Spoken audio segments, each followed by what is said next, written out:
All right, so we're back. We got our next candidate here. Please, Terri, please introduce yourself. Let people know who you are and why you're running for the school board.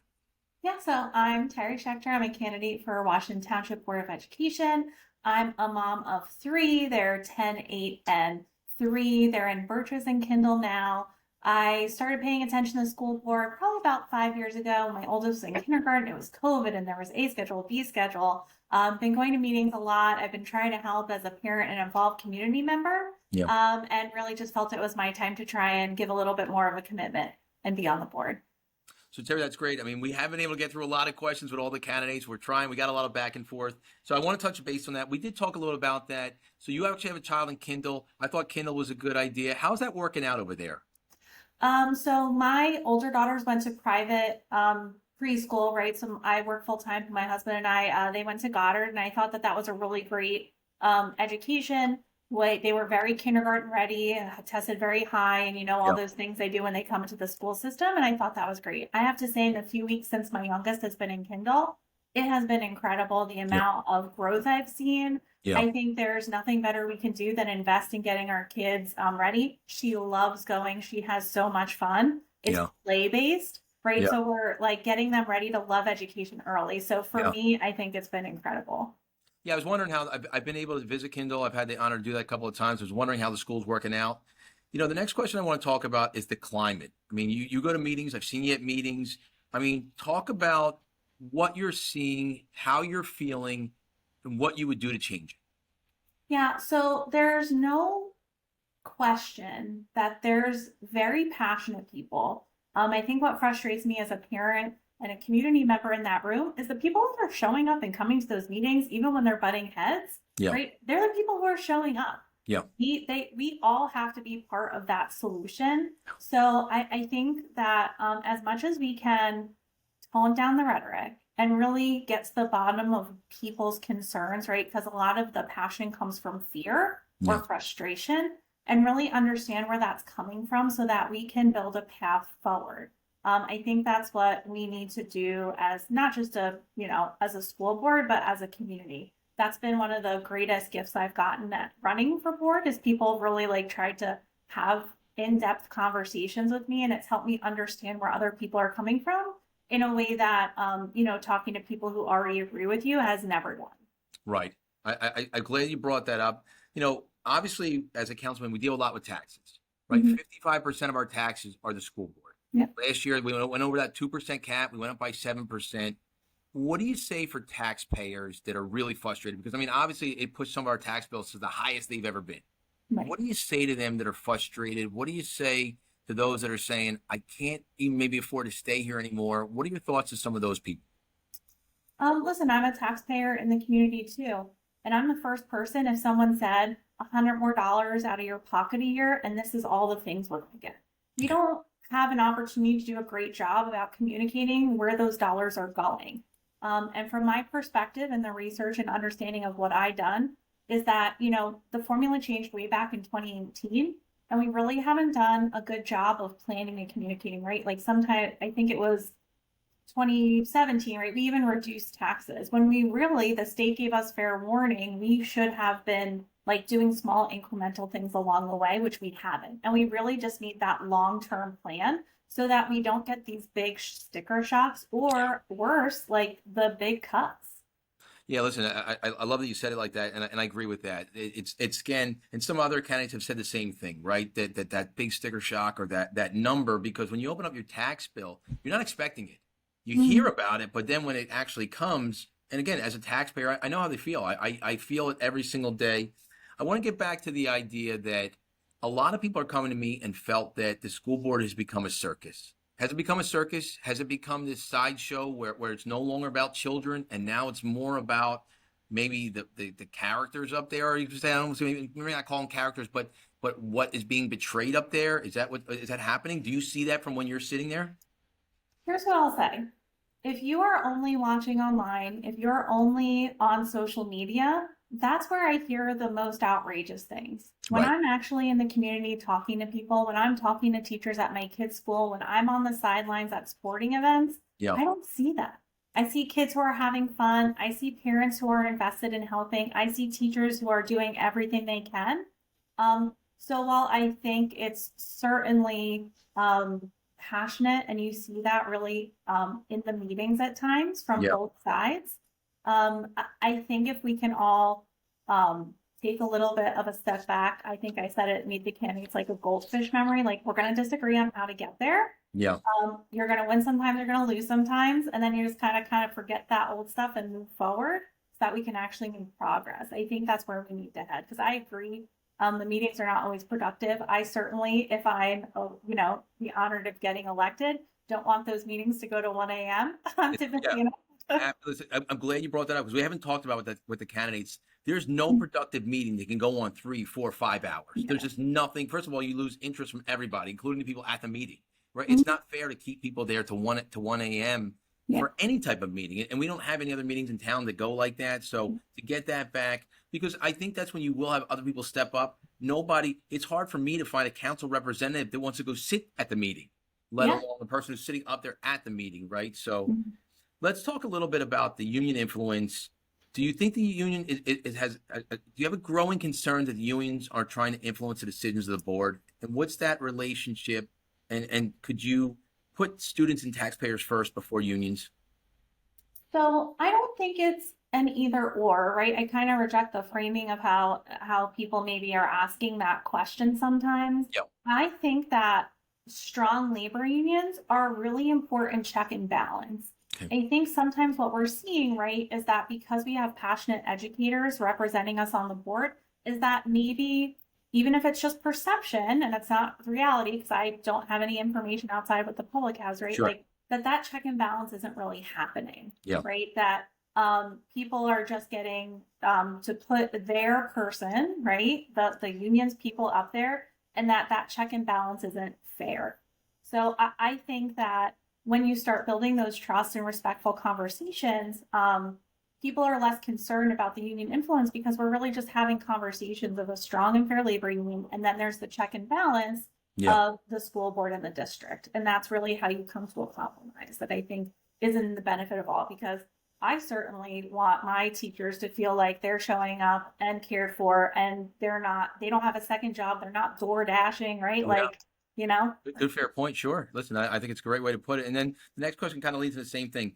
Listen, the board is supposed to be non-political, and Yeah. we know on both sides, right? So Mhm. let's say that on both sides, it's become very political.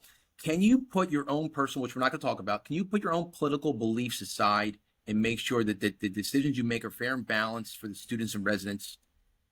Yeah, so again, I think I mentioned a little bit before, that's been my favorite part of the campaigning process so far is people really want to understand my thoughts. And I think why it's important that the board is a non-political body, right, is that you're making decisions and we're trying to arm our kids to think for themselves. And I'm always going to think for myself. You Right. give me a good plan, whatever it is, I'm going to decide based on the merits of the plan. If a parent or community member has a real fear or concern, I want to hear that. And we might not agree, we might not come to an agreement, but I want to address it and acknowledge that that's a fair thought and opinion. So I think that's why it's important that it's a non-political board. And that's not to say politics don't matter. That's not to say you shouldn't advocate to have someone who represents your interest on the board. I think that's all very fair and part of the democratic process. But I think what I can bring to the board is I have my thoughts and opinions, and I'll advocate for them, but Yeah. I'm also going to listen fairly and put in place the best plan. Listen, I love to hear that. Let's talk a little bit about leadership, right? What are your thoughts on merit pay for the superintendent? That's something that most people wanted to hear about. Do you believe in performance-based incentives are a good idea for position? And to Mhm. follow up with that, do you believe we have the right superintendent? Do you believe he's doing a good job leading district? Yeah, so as it relates to merit pay, I don't know enough about how superintendents are, paid across the district. Right. For me, like in the private sector, that Sure. being paid for performance is very commonplace. So Right. to me, that's not a concern. If someone performs and they meet their goals, you get paid. That's very Right. common. Yeah. I hear on the other side, right, like that teachers don't get merit pay. Maybe that's something, and again, I don't know anything about it, and I know the contract may be set, Sure. but Sure. right, like I think merit pay is a fair tool in a total compensation package. I think My personal experience with Dr. Hibbs has shown that he is a person of, who's very dedicated to this district, and he's always treated me with respect. I think when I say that, people are concerned that that means I'm rejecting what teachers say are concerns. I would say I'm not going to change my mind without evidence of anybody. I would also not want us to throw any person, a teacher, a staff member, any member of our community, without fair due process and evidence to back it up. So that's not to say if there is, which I don't think there is, and I have not seen it, but if there is strong evidence of an employee of this district that is concerning or of an HR concern, I'll always take that seriously and, go forward from there. Terry, listen, that was actually a great answer, and kind of follows up on what I did. I sent out 2 letters. I don't know if you did. I did send out 2 letters, and there was teachers that reached out to me and said, "But you don't work with him." But I always base it on the people that my relationship with somebody, my relationship with you, which I don't really know you, is different than the relationship somebody else may have with you. So my relationship with Dr. Hibbs is different. So I just know about my experience. I'm not discrediting them or how they feel or anybody else. So I'm not advocating either way. I'm just saying that this has just been my relationship with my feeling or what I've seen of him. So I'm glad that you said that. I think it was an excellent answer. Let's talk a little bit about the transparency to parents. As a parent who has kids in the school, right, do you feel that the school is doing a good job including parents in? Because you hear all this on TV, you hear this in a lot of the candidate speeches, you hear that parents, do you feel that Washington Township is doing a good job letting you know what's happening with your children? So I'll say that I think communication's always a two-way street. Teachers are busy, parents are busy. Yeah. I think our schools push out a lot of information. Unfortunately, a lot of information, sometimes things can get lost in the sauce. Good point. But Sure. I do think there are a lot of tools that let parents have interactions with their teachers. Like I love Parent Square. I'm able to text my teachers when they're working their hours. They can text me back. I've always had very good relationships, responses to emails and texts. I think we could get better at distilling important information and having a local spot for parents to get high-level highlights in one place. That's just me. Sometimes it's like, I know you sent it to me 10 times already, but now I need it now. And where was it? And it's like 14, a flag back in the scroll. So again, you hear that from so many people. So I really wanted to know from a parent who has children in the district how you felt about that. So it's great to hear that. And what do you think the parents' involvement is as far as the school district goes? Should parents be more involved in classroom decisions? Should parents have more collaboration between the boards and teachers and families?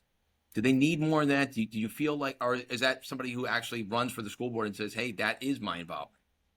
no, I mean, I think the more community we build, the better. I let my kids go to Birches. I love Birches. A parent happened to celebrate Diwali in 3rd grade. My daughter's in 3rd grade, so they brought in their celebration. Yeah. And my daughter came home teaching me a lot about Diwali that I had never Right. known. Yeah. Right? So Sure. I think there's nothing wrong with people getting involved. On the other side, people are going 100 miles an hour. Everyone has to live their life and do their thing. So I also think if you're the parent or the mom, and that's sometimes me, that's just sending that Venmo to the room mom, or you can't make it to every event, that's where that village comes in of, maybe you are focusing on the counselor, you're focusing on Rotary Club, or you're very involved in your church. And I think that's where we all partner together to lift each other up. Great. Listen, what is, in your opinion, what is the single biggest issue facing our students right now? And it could be across the whole school district. It doesn't have to be, but what do you think is facing them right now? I think the rapid pace and change of technology that's touching every single aspect of life, to where, right, it's changing so fast that I don't know how to protect my kids from it. No one ever taught me, here's how you know if AI is tricking you. Yeah. They're getting, or, how do you know you're in an algorithm, rabbit hole? And, my kids don't watch TV. They want to watch YouTube people on TV. Yeah.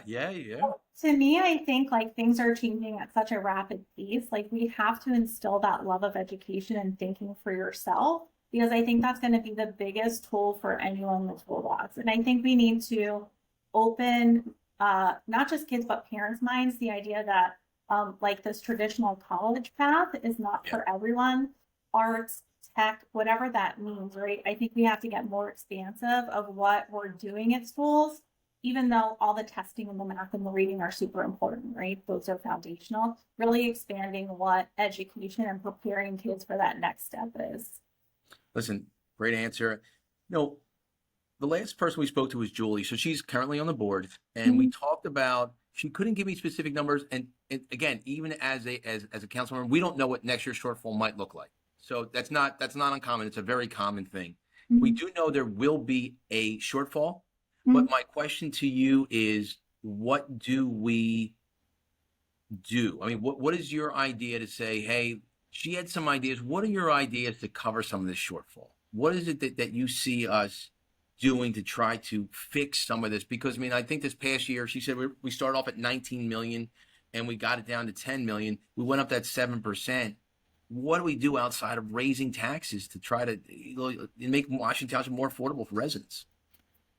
So I think there's two things, right? There's money going out and money going in. Yeah. I think from money going in, there's probably a lot of opportunities for collaboration for getting, I know you guys do a ton of great work of getting businesses in, but getting those businesses in and invested in our community so that we can raise that tax base. Yeah. And, as far as expenditures, that's always going to be rough, right? Like we have to have a real long-term plan for how we can reduce some of these costs. Do I think there's a ton of waste in our district? I don't, right? Like education struggles to get the right resources, but I do think there's probably areas of opportunity for us to get in line with other school districts step by step. And that's where that long-term planning comes into place, where you're not making like, oh, well, we're waiting until, the tax bill comes in and we're just going to have to, it's 70 people. So the more levers you can allow the district to maneuver, right? So not just cuts, how we can maybe look to increase revenue streams and also like right size maybe some areas of opportunity. That's where we have to go forward. And I think it's about little steps in planning rather than necessarily like, here's the, silver bullet to make sure that we're not like raising taxes for people. Listen, great. So listen, we're about 3 minutes out. Give us an idea of, now people, early voting already started in New Jersey, right? It started last Tuesday, runs right through this coming Tuesday. For people who are undecided, and this is really, let's go back, and you know it, and I've said it so many times, school board is the most important board. There's nothing more important than our school board. Why should somebody vote for Terri? What makes you different? Tell us, please. Yeah, so I think my professional career as well as my governance in town, I've been on the library board. I think one of my best skills is really hearing what people are saying, distilling it, getting to the point, and having an action plan, right? Like we can have all the conversations we want, but at some point we have to make a decision and move forward. My greatest frustration in the last year is I feel like we've made no progress. We're fundamentally in the same place. I feel like I've stood at that podium every April and say, see you in the Playhouse next April, because we're not doing anything to change our behavior and change our planning. So I think if you are frustrated with the current situation and you want someone who can collaborate with other people, agree or disagree, I think I'm your candidate. Terri, that was great. Thank you so much for your time today. One shout out to you. I do love all the events you guys do over at the library. I don't think enough people know about them, but they are really great events. So keep up the good work over there. Thank you so much for your time today, Terri. All right. Thank you so much. Bye-bye. Bye.